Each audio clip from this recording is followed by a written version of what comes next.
Senator Kovacic. Acting Deputy President, I rise to speak on the Defence Amendment Safeguarding Australia's Military Secrets Bill 2024 and Defence Trade Controls Amendment Bill 2024.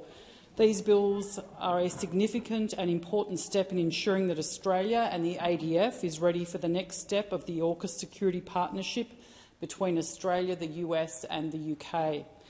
AUKUS is arguably the most significant step taken in the defence of Australia in the post-war era. It was the coalition government that founded AUKUS in 2021 with our two most important security partners. AUKUS will provide the foundation for Australia's underwater military capability well into the 21st century, as well as supporting a multitude of other facets of our military capability. As announced last year, AUKUS will see the deployment of US Navy and Royal Navy nuclear-powered attack submarines to HMAS Sterling in Western Australia. Early next decade, the Royal Australian Navy will acquire Virginia-class attack submarines from the US, representing the most significant advancement in Australia's military capability, as noted in the post-war era. And in the 2040s, Australia will build and acquire SSN AUKUS in conjunction with the UK. Built in Adelaide, these will be the first Australian-built nuclear-powered submarines in history. Developed under the coalition government and continued today under a Labor government, AUKUS represents the work of this chamber and the other place at its very best, bipartisan governance in Australia's best interests. This monumental leap in our defence capability has its detractors, but it is essential that this capability is achieved, not only in the defence of our country, but in the defence of the liberal, democratic, free world and the rules-based international order. There are those who take a different approach, that Australia should throw away its principles in favour of serving authoritarian regimes. I do not subscribe to that philosophy. Australia must stand and continue to stand with our liberal democratic friends around the world, especially those under occupation or threat of occupation. Australia, alongside other liberal democracies, has a responsibility to protect those who cannot protect themselves. The rules-based international order has delivered remarkable levels of relative peace throughout the world, particularly in states that share its ideals. In October of last year, I had the opportunity and the privilege to spend a few days at RAF Base Amberley in Queensland. Two things became very clear to me very quickly. Firstly, the extraordinary commitment, service and sacrifices of our defence personnel in keeping us safe. What they do in keeping us safe puts them at risk, and we must never forget that.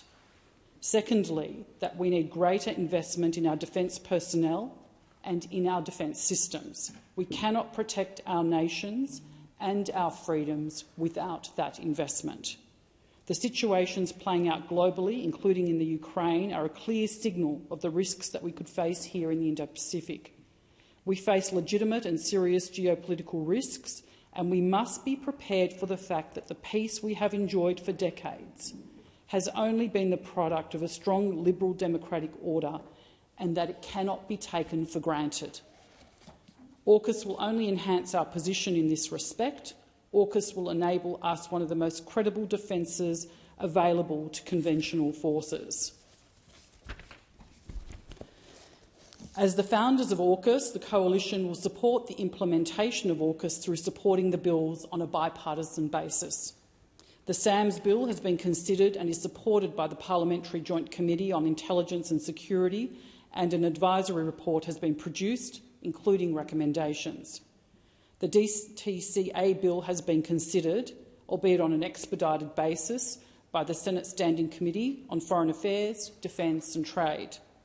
On the basis of key concessions and additional recommendations secured by the Coalition is supportive of the final report and recommendations which were tabled last week. Support for expedited passage of DTCA and SAMS has also been provided. A statutory review timeframe of 3 years from commencement to evaluate the functioning of the updated defence export legislation and framework, and a commitment from the Deputy Prime Minister to establish a new statutory Parliamentary Joint Committee on Defence, JCD, as soon as possible.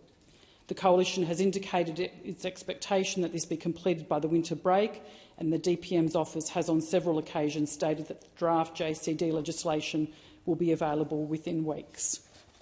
The opposition can be satisfied with both the level of consultation with the defence industry and other stakeholders on the bills to date, and with government commitments to regulatory co-design and consultation going forward, including through the establishment of the new JCD and the legislative review period.